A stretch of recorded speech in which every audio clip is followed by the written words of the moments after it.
ছ্যাঁচড়ামি আছে। ভারত একটা ছ্যাঁচড় দেশ। শব্দগুলো ছ্যাঁচড়ামি বলাই ভালো, কথ্য শব্দ হলেও খুব ভালোভাবে এটাকে শুনিছেন তো শুরুতে ইন্ডিয়া কষা জায়েদের কাছে একটা ছেঁচড়া দেশ আছিল। ছেঁচড়া মানে জানেন তো, নিজ প্রকৃতির মানুষ, চরিত্রহীন বা লজ্জাহীন মানুষ, প্রতারক বা ঠকানো স্বভাব আছে এরকম ব্যক্তি, বা ঋণ শোধ করতে অনীহা বা টাল বাহানা করে, ইতর বলা যায় আর কি। কলকাতায় আবার এই শব্দটা কিন্তু এত খারাপ অর্থে ব্যবহার করা হয় না, আমরা যে অর্থে ব্যবহার করি।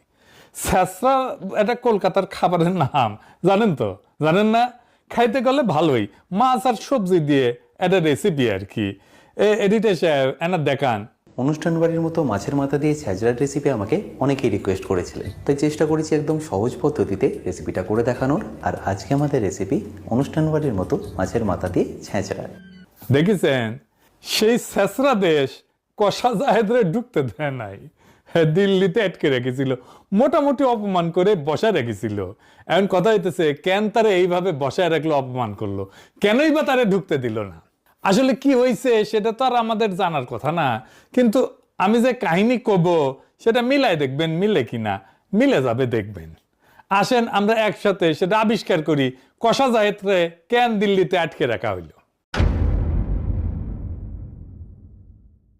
আপনারা প্রথমে দেখলেন কষা জাহেদ ইন্ডিয়ারে ছেঁচড়া কইতেছে, এমন ভিডিও তো দেখছেন। গত বছর সেপ্টেম্বর মাসে খাগড়াছড়িতে কিছু ঘটনা ঘটেছিল, 3 জন মারা গেছিল। সেই সময় ইউনূস সরকারের স্বরাষ্ট্র উপদেষ্টা কইছিল এইটায় ভারতের সংশ্লিষ্টতা আছে, মনে আছে না? একটা গ্যাঞ্জাম হয়েছিল। সেই সময় কষা জাহেদ একটা ভিডিও বানাইছিল।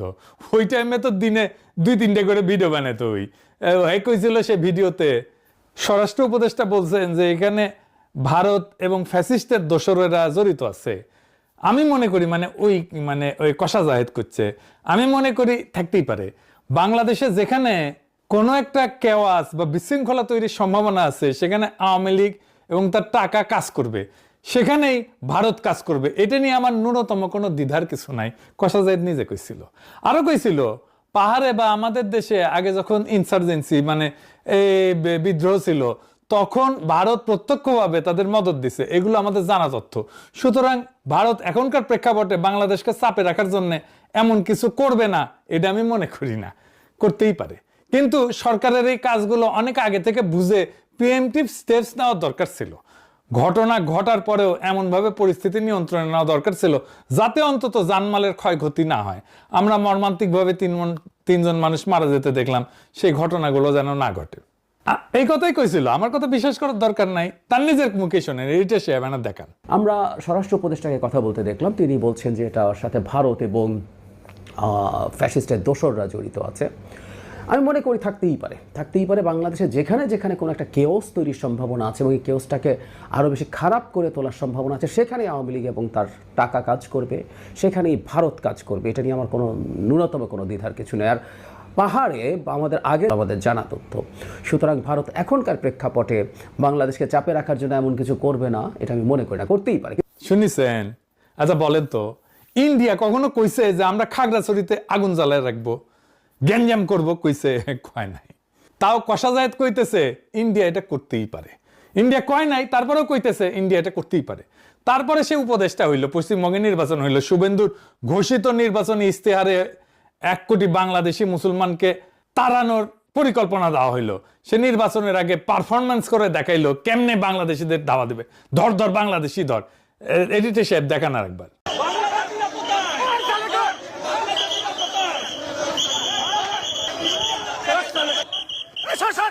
সব বাংলাদেশি মুসলমান, সব বাংলাদেশি মুসলমান, হিন্দু।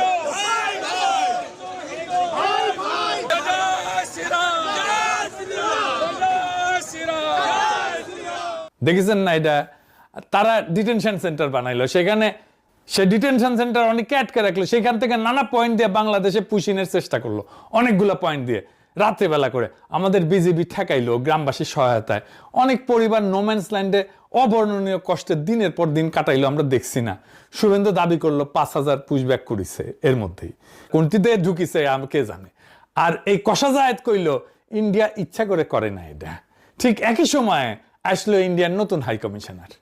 সে কি বললো জানেন? আসেন সেটা দেখি। সে কইল আমাদের যা পপুলেশন আছে 140 কোটি মানে ইন্ডিয়ার, তার সঙ্গে 20 কোটি অ্যাড করছি, মানে 160 কোটি। আমি এখানে যা করতে চাই তা সব একসঙ্গে হবে, আলাদাভাবে ভাবছি না। দেখছেন না আমি হেঁটে চলে আসছি, একই আকাশ, একই বাতাস, একই যন্ত্রণা। এই আমাদের যন্ত্রণা কিভাবে এক হয় রে হারামজাদা? আমাদের যন্ত্রণা তো ইন্ডিয়া, আমাদের স্বপ্ন কিভাবে এক হয় রে হারামজাদা? তোদের স্বপ্ন তো অখণ্ড ভারত। তোরার আমার স্বপ্ন, তোরার আমার যন্ত্রণা কি এক নাকি রে হারামজাদা? আমি একটাই কথা বলতে পারি, আমাদের যা পপুলেশন আছে 140 কোটি, আর ওতে আমি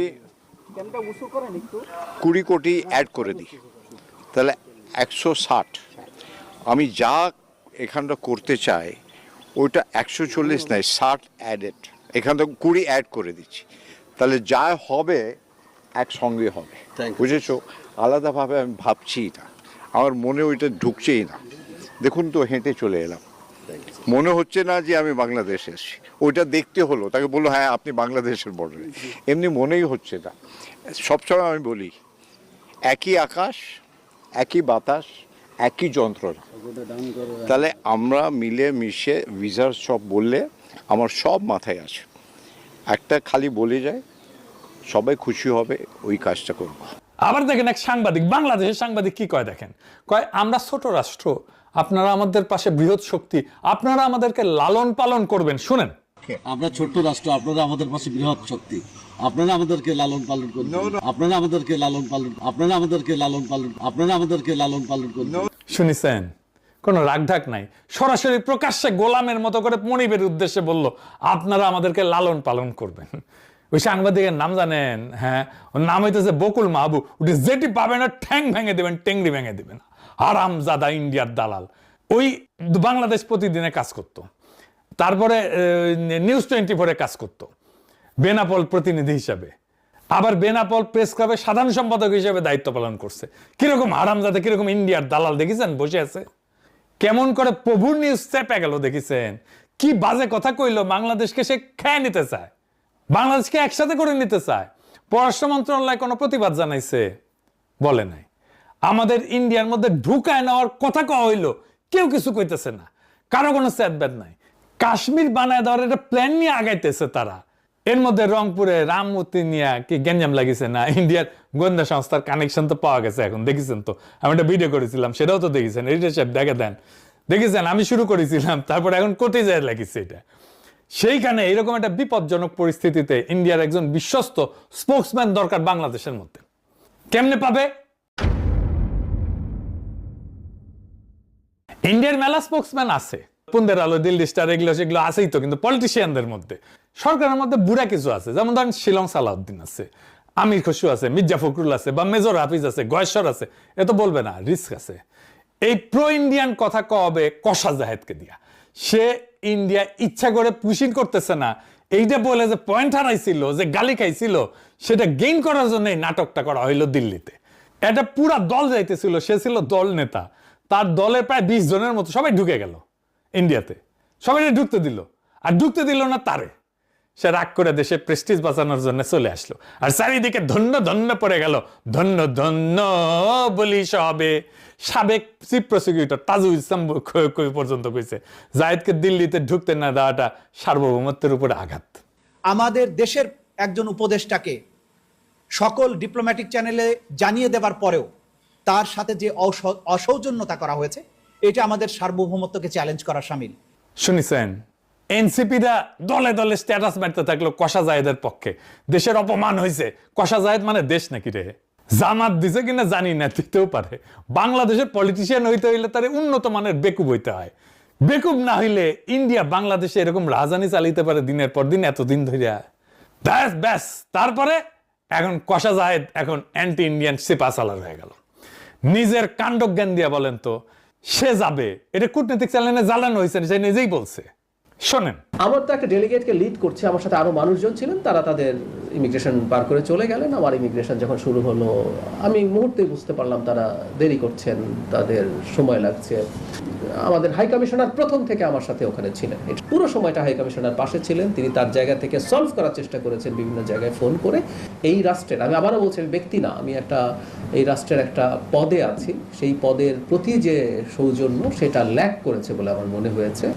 যে আমি ম্যালট্রিটেড হয়েছি, আমার সাথে সঠিক বিহেভ করা হয় নাই, কারণ আমি যখন যাব এই তথ্য জানানো হয়েছিল।